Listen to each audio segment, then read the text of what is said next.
Welcome to Bird Dog Politics. I'm BDP. On today's episode, very little in the news.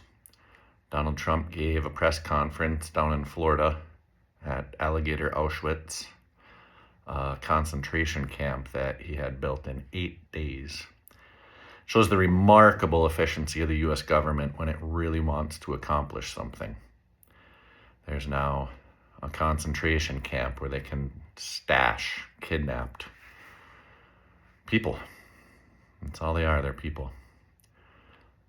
Well, they're Latino people, brown-skinned people. They don't look like me. But ICE has been arresting, kidnapping. Yeah, if you're not charged, how can you be arrested? If someone grabs you and they're not identified, how can that be arrested? But we now have the first of what seems to be many. President Trump said maybe we can do this in many, many states. It's all cage lined. There are no walls.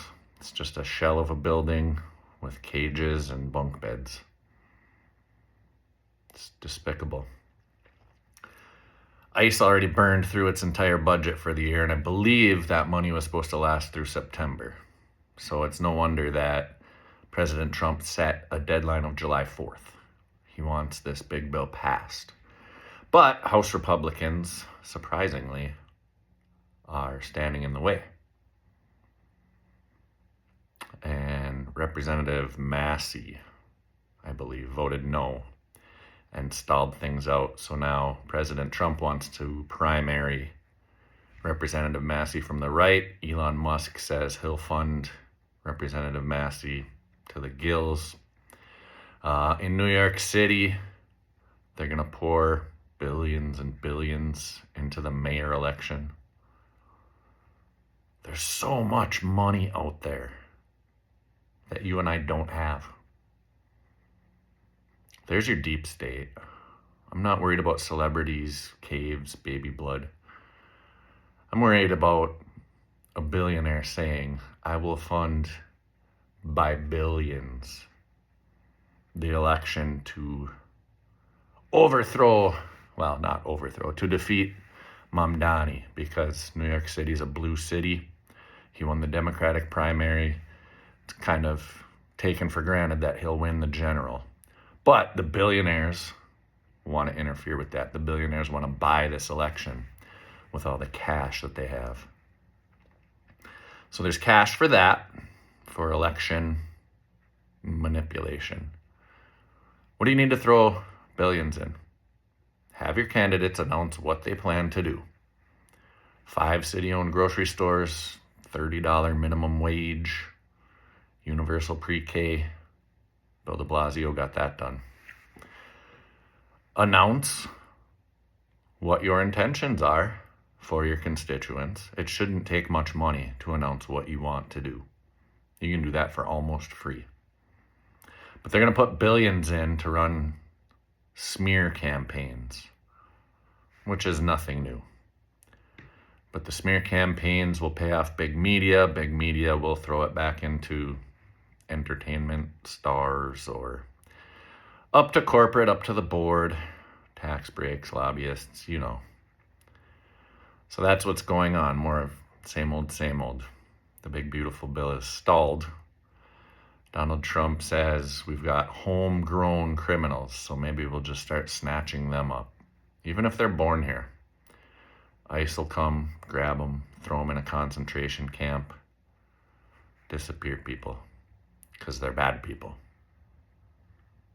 Trust him, they're bad people. Personally, my wife said yesterday's episode was her least favorite. I was very upset. She said I was talking at you instead of talking with you. I agree with that. I don't intend for yesterday's episode to be the design. This is not clickbait. This is not rage bait. Let's have a smart person go viral. Let's have an adult go viral. Wouldn't that be nice? Because a lot of us are in this together. But hey, yesterday I was stressed out. It was not yet Paycheck Friday. And since this Friday is July 4th, the paycheck hit today. can breathe a little easier. Walk down to the credit union to pay my mortgage.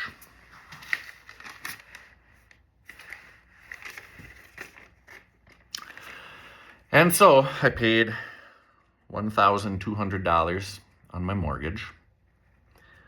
From that, $67 was an overage. I only needed to pay $11.33. But I paid a little extra, $67 off the principal. The real principal payment was $136.87. So my loan, which was at 141 grand, is still at 141 grand. $751 went to the bank for interest. $750 this month, a little more last month, a little more the month before that, on interest, on a made-up figure that the bank was able to charge me because they're the bank and I'm just a teacher. $244 on taxes and insurance. That one I can accept. I'd like this home to be insured in case of fire, and I don't mind paying local taxes. Pays for my kids' school, pays for the library. Snowplow's got to come around a couple times a day in the winter. We get 200 inches of snow up here. Got to have the socialist snowplows, I can't plow my way all the way to work. I got to count on MDOT. I got to count on the County Road Commission. So my taxes go to that. That's fine. Those are public servants. Unlike Russell Vought from the OMB, I'm not here to make federal employees' lives miserable. I don't want them to hate being public servants. What a disgusting attitude by him. And then he then he got nominated for Office of Management and Budget. So now he's a public servant. Maybe we should make his life miserable.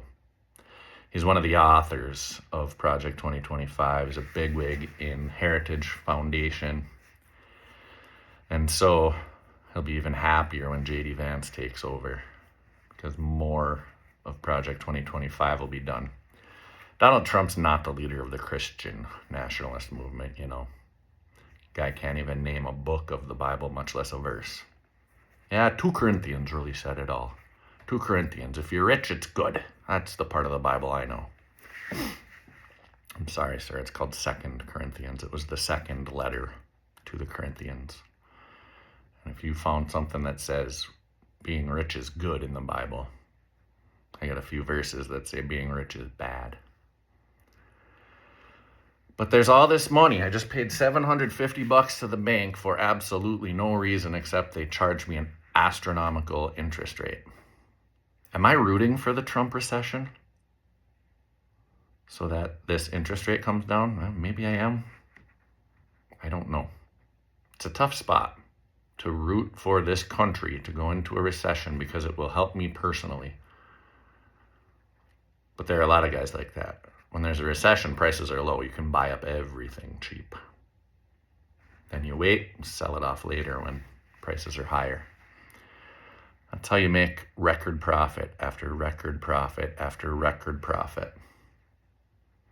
I don't understand why stock values are based on beating last year.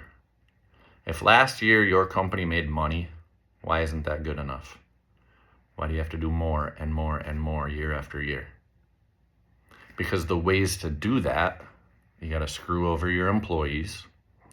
You got to cut corners on manufacturing, cheaper ingredients at the restaurant, or in some way you have to lessen. Or you just hurt your people. Cut their hours, no benefits. That's the way to be profitable. I saw a meme that said, infinite growth in a finite system is impossible, but that's what capitalism requires. Infinite growth in a finite system in the human body is called cancer. I like that one. I follow that one. I believe that one. Another one is, if a monkey was hoarding all the bananas and watching all the other monkeys starve, scientists would observe the derangement of the monkey hoarding and wonder what in the hell was wrong with them. Pardon my language. When humans do it with money, we put them on the cover of Forbes magazine and celebrate them. And so Mamdani said no billionaires should exist. And that was controversial. People didn't like that at all. And my buddy and I have argued this point back and forth. He's a second lieutenant in the Army National Guard. He's a smart man. He's a social studies teacher, a football coach, a proud father, man of the Northwoods like me. But we disagree big time on this one because I see no possible way to ethically make $1 billion. I remember when I was young, one of the first stories my mom told me about work. She would have to clock out from the gas station she worked at and then go scrub the toilets off the clock because her boss wasn't going to pay overtime and her boss wasn't going to allow the bathrooms to be filthy the next morning. But there was no time to do that in the understaffed gas station during her normal hours. She would have to close the store down in order to clean the bathrooms because gas station owner only hired one employee at a time. Profit. Good for the owner, bad for my mom, mid for everyone else. And so if you're saying that you made $1 billion, my buddy will try to argue that people are worth $1 billion. That's what they're worth. That's what their value is. And I say, well, I teach 9-year-olds. Teach them to read, teach them to think, teach them to write, teach them to cooperate. How much did I make in a day? How much did Zuckerberg make in a day? How much did Bezos make? Elon make? Oh, they hired all these people and they created all these products and my buddy's wife's a nutritionist at the VA. What does she make? She doesn't bring in, he says, she brings in value.